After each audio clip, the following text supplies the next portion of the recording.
Hi, it's Dwyer, gamblersadvisory.com, here with some post-fight thoughts on Carl Froch's win over Glenn Johnson in a fight in which I picked Glenn Johnson to win, and Julio Cesar Chavez Jr.'s victory over Sebastian Zbik in a fight in which I picked Chavez Jr. to win.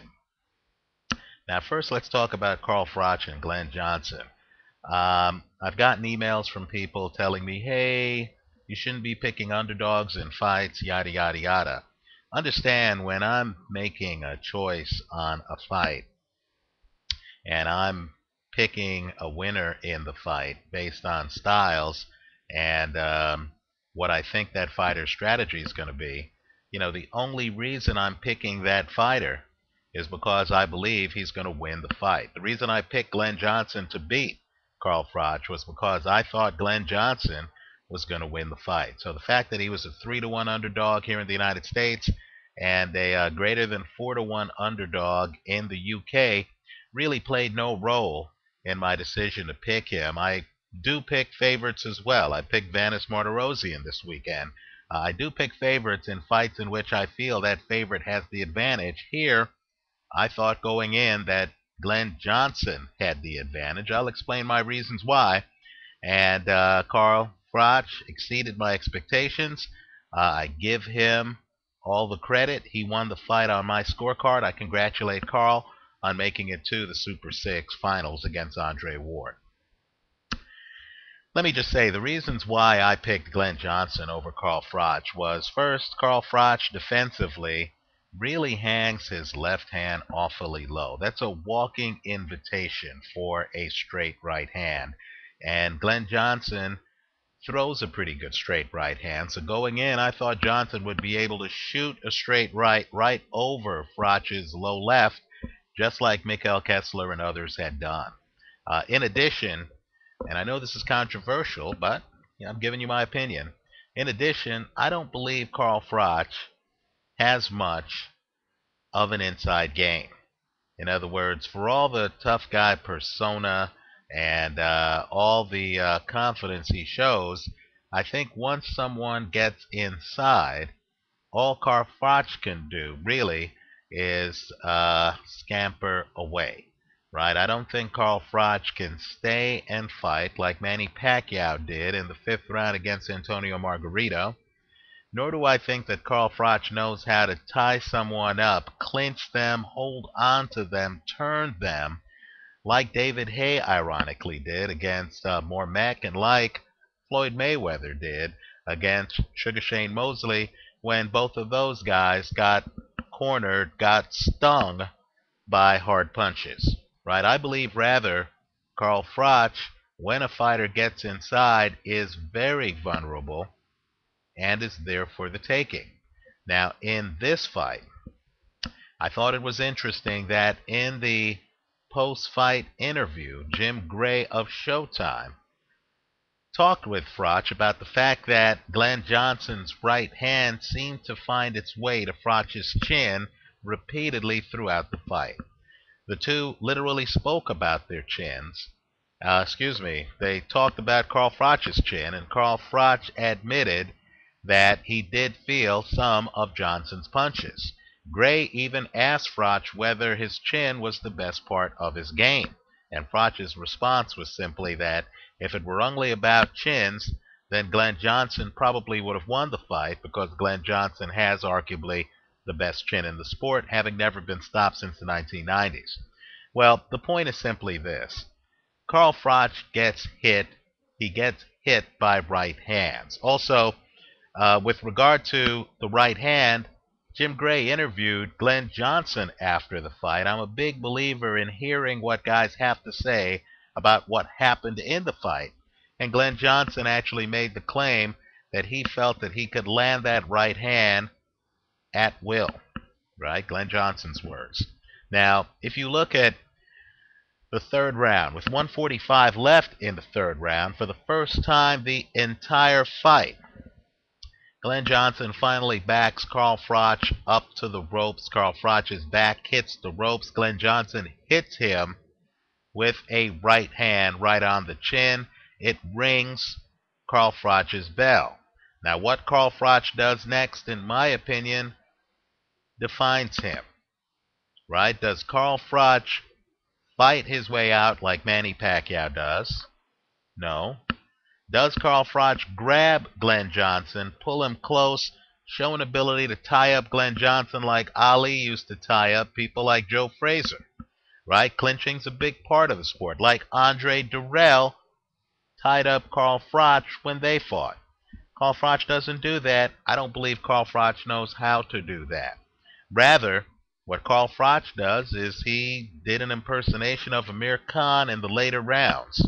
Against Marcus Maidana, he galloped away. Now, the galloping got him the fight because Carl Froch, and it was masterful, he somehow found a way to keep Glenn Johnson in the middle of the ring, where Carl Froch, given distance, is a master boxer, right? He has his feet far apart. He has a wide base, so it's hard to get close to him. He's turned perpendicular to you. He's turned sideways, so you're only seeing a side profile of him. Then you have to deal with a jab that's accurate and very hard to block because it comes from below his waist, right? He outboxed Glenn Johnson. He moved away masterfully from Glenn Johnson. He won the fight, no question about it. He proved me wrong, no question about it. My point to you, though, is the flaws are there. I know people don't want to hear about the flaws, but I'll tell you what, that's what gamblers need to think about for future Carl Froch fights. You need to ask yourself, what happens when a guy gets inside on Carl Froch? Is his response simply to gallop away to get distance between himself and the opponent? You also have to ask yourself, too, what happens if Carl takes a shot on the chin, and he takes several every fight? What happens if he takes a shot on the chin and he actually gets hurt? He's in his 30s. It happens to the best of them, right? What happens if he gets hurt?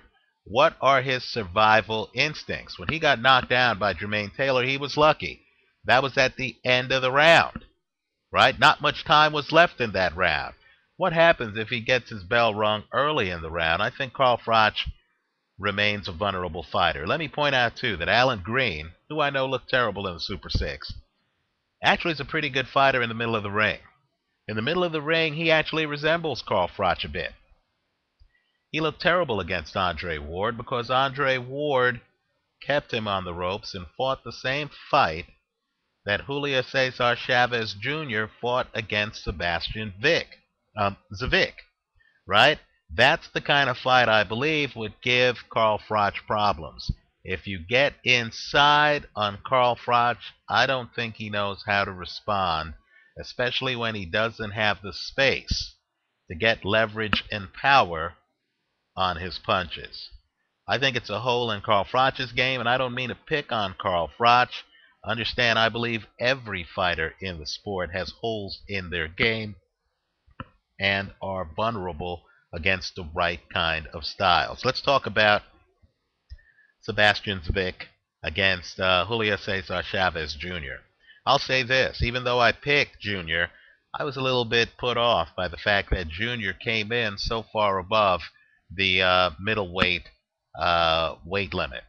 Now, that said, he made weight, but then he gained something like 20 pounds between the weigh-in and actual fight time. But let's say this. Devastating body puncher. Came inside, and unfortunately, Sebastian Zbik didn't know how to tie him up when he came inside and started hitting his body. That's how important clinching is, right? Ricky Hatton, who's a master of fighting inside, or at least was a master before his retirement, fought Floyd Mayweather, got inside on Floyd, was planning on fighting the same fight that Ward did against Green and that Chavez did against Zbik, right? He got inside on Floyd Mayweather, and Mayweather, who really is talented, Mayweather tied him up the entire fight. Right? Hatton would get inside. He was unable to go to Mayweather's body because Mayweather, who fought Castillo twice, who fought Baldomir, who knows how to deal with body punchers, knew how to tie him up. Sebastian Zbik didn't have those skills and was a sitting duck for Chavez Jr. He couldn't even time Jr. on the way in the way Floyd Mayweather timed Hatton before delivering that check left hook. Right? Not only that, Sebastian doesn't move side to side. There wasn't lateral movement. So even though he was quick-handed, he just didn't know how to move laterally to avoid and counter Chavez on the way in. The other problem is he was a headhunter and couldn't even answer a body attack with his own body attack. So I thought Chavez Jr. showed you that he could literally, if he wants, come inside and take out a guy's body and literally wear him down. Zbik had a reputation coming in, particularly off the Sartison fight, of having bad stamina, and you saw that Chavez Jr. was committed to body work, literally banked some rounds by going to the body so that later in that fight, Sebastian was just spent. I thought Chavez Jr. finished strong. I thought that decision was a good decision. I understand the CompuBox numbers don't quite agree with me. Let me know what you think on both fights. Let me just say, too, these fighters need to be looked at because Froch is going to fight Andre Ward and because Chavez Jr. is going to fight Miguel Cotto. So let me know what you think on both of these fights. Give me your reasons why you think Carl Froch won. Let me know if you think I'm being unfair to Froch by saying he can't fight inside and he's vulnerable to the same kind of fight that Andre Ward fought against Alan Green. Let me know your thoughts. Leave them for me here on YouTube and leave them for me at gamblersadvisory.com. Thanks for watching.